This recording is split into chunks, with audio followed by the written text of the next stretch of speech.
The sound of Diego's breathing had changed sometime during the second week, and that's when Alejandro knew his friend was dying. They were trapped inside what was supposed to be their ticket to Hollywood dreams, surrounded by fake swords and plastic armor that mocked their real desperation. The shipping container that should deliver them to Los Angeles had been sitting motionless for 14 days, and the air had grown so thin that every breath felt like drowning in reverse. What had started as the most clever border crossing plan any of them had ever heard was now becoming their tomb. 3 young men from Guadalajara, each carrying dreams bigger than their wallets, had paid everything they owned to hide among movie props being shipped to a major film studio. The plan had been perfect. Too perfect, as they were learning with every labored breath in the stifling darkness. The scheme had come through Alejandro's cousin, who worked at the port of Long Beach and claimed to know which containers carried what cargo. Movie studios, he'd explained, regularly shipped props and equipment between Mexico and California. The containers were rarely inspected thoroughly because they contained obviously fake weapons and costumes. Perfect cover for 3 desperate actors who'd run out of legal options for reaching American film sets. Miguel had been the first to suggest it. At 24, he was the oldest of the 3 friends and the most desperate. He'd been sending audition tapes to American casting directors for 2 years, getting rejection after rejection. His English was excellent. His looks were commercial, but his documentation was non-existent. Without proper papers, he couldn't even get into the country to audition, let alone work if he somehow got a role. Diego, 22, had trained at Mexico's finest acting conservatory before his family financial collapse forced him to drop out. He'd been working construction to support his sick mother, but Hollywood remained his obsession. He'd memorized scenes from American movies, practiced accents until he could sound like he'd grown up in California. All he needed was a chance to prove himself, and that chance waited somewhere north of an increasingly militarized border. Alejandro, the youngest at 21, was perhaps the most naive but also the most determined. He'd won a regional acting competition that should have led to bigger opportunities. But Mexico's entertainment industry was controlled by families and connections he'd never have. America, with its supposedly merit-based system, seemed like the only place where talent could triumph over pedigree. If they could just get there, just get one audition, everything would change. The props container had seemed like divine intervention when they learned about it. A major Hollywood production was wrapping filming in Mexico and shipping costumes, weapons, and set pieces back to Los Angeles. The container would travel by truck to Veracruz, then by ship to Long Beach, then by truck again to the studio warehouse. Total journey time, 6 days. They'd need to survive in a space roughly the size of a large bedroom, but it would deliver them directly to the heart of the entertainment industry. Preparations had taken weeks. They'd studied shipping manifests, learned about container security, calculated oxygen requirements for 3 people in an enclosed space. Alejandro's cousin provided inside information about loading schedules and inspection procedures. They'd even practiced hiding among similar props at a local theater, learning to stay motionless for hours while stage crews worked around them. The plan required perfect timing. They'd hide in container during loading at the Mexico City studio, remain concealed during transport to Veracruz, survive the ocean crossing in international waters, then emerge once the container reached the Los Angeles studio. Simple in concept, terrifying in execution, but desperate times demanded desperate creativity. Getting into the container had been almost anticlimactic. The loading crew was rushed, focused on meeting shipping deadlines rather than examining every prop carefully. The 3 friends had slipped between costume racks and weapon displays, finding hiding spots among fake Roman shields and medieval armor. When the container doors slammed shut, sealing them in darkness, their hearts raced with excitement rather than fear. The first day had felt like an adventure. They'd brought enough water for a week, energy bars, even a small chemical toilet hidden among the props. The container had proper ventilation ports, and they calculated that 3 people could survive comfortably for the estimated journey time. They talked in whispers about their Hollywood dreams, about the auditions they'd attend, about the lives they'd build with American opportunities. But something had gone wrong at the port. Instead of the smooth transfer they'd expected, their container had sat motionless for hours, then been moved repeatedly. They could hear machinery, voices, the sounds of a busy shipping facility, but their container never seemed to reach its ship. When movement finally came, it felt wrong. The angles were different, the timing was off, the journey was taking too long. By the third day, concern had turned to worry. They were supposed to be on a ship crossing the Pacific, but the motion felt like truck transport over land. Their water supplies, calculated for a 6-day journey, were already running low. The ventilation that had seemed adequate was proving insufficient for 3 people in the Mexican heat. Something had gone terribly wrong with their carefully planned escape. The truth, which they wouldn't learn until much later, was both simple and devastating. A shipping manifest error had sent their container to Houston instead of Los Angeles.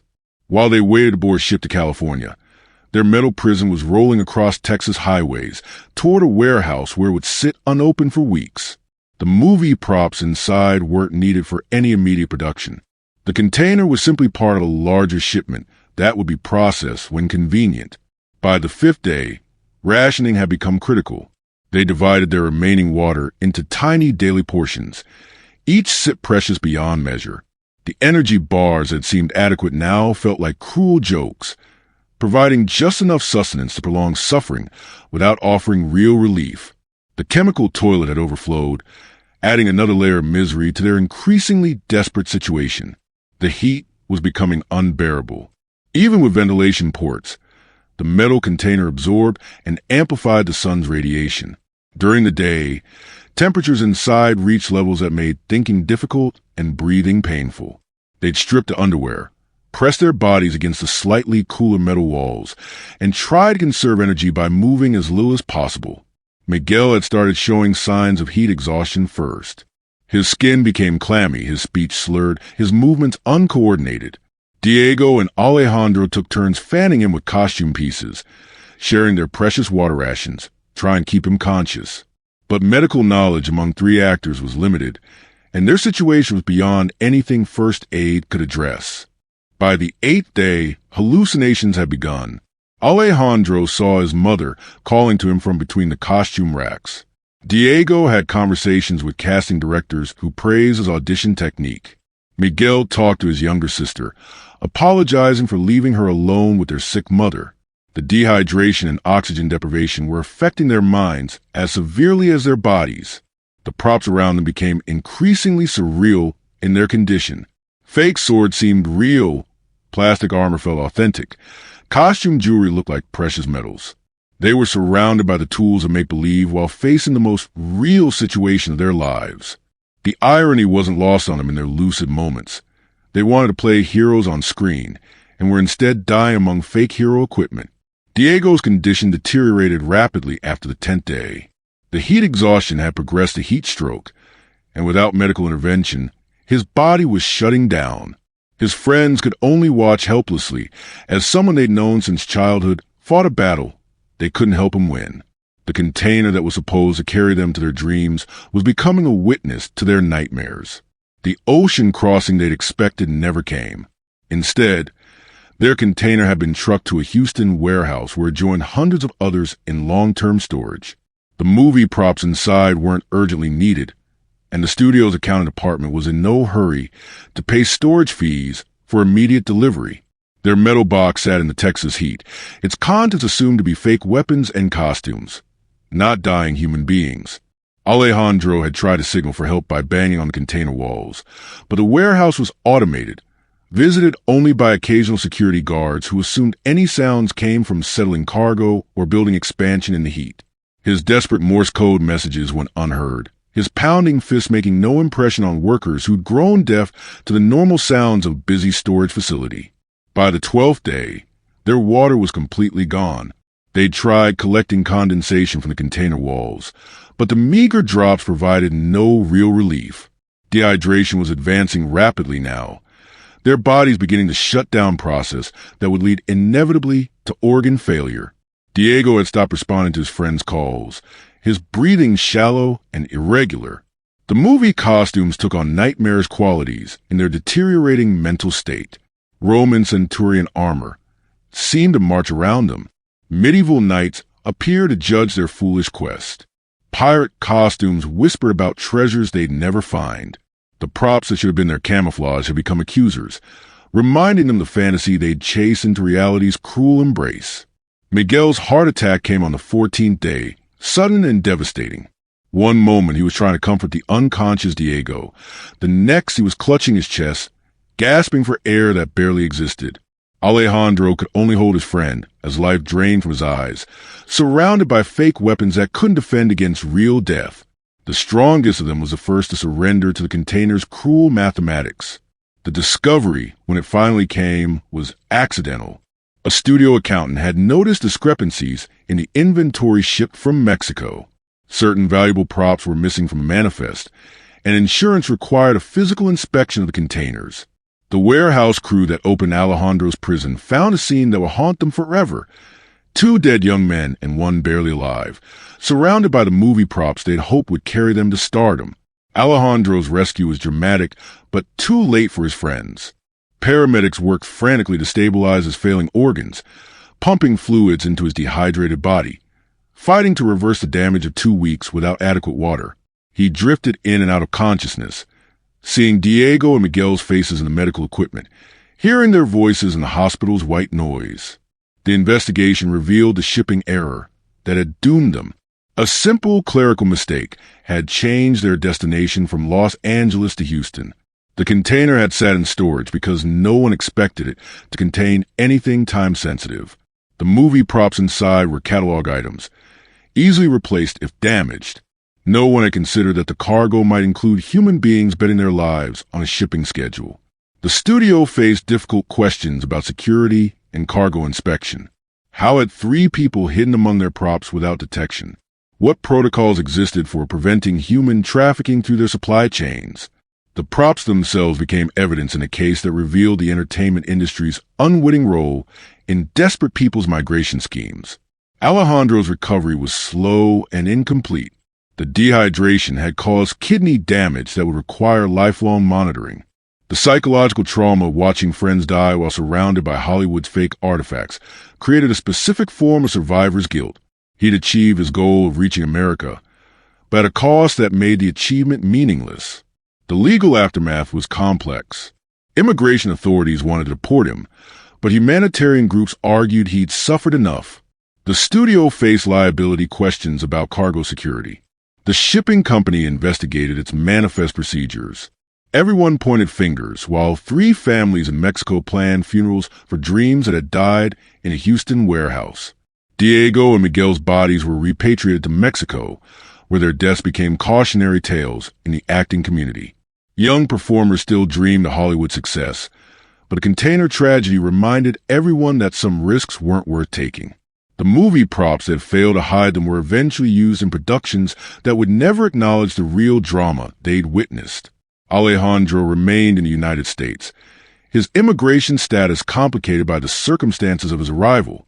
He found work in warehouses, places where his experience with shipping containers wasn't an asset, but a trigger for panic attacks. The American dream had become an American nightmare, lived in the shadows of the entertainment industry that had inadvertently enabled his trauma. The warehouse in Houston still processed movie shipments, but new protocols required thermal scanning for heat signatures and audio monitoring for distress signals. Other desperate people had tried similar schemes, inspired by stories of the Mexican actors who'd almost succeeded. The container tragedy had revealed a smuggling method that immigration authorities were now prepared to detect. Years later, Alejandro still couldn't watch movies without thinking about the props that might have been his tomb. Every sword fight reminded him of Miguel's final moments. Every period drama brought back memories of Diego's last words.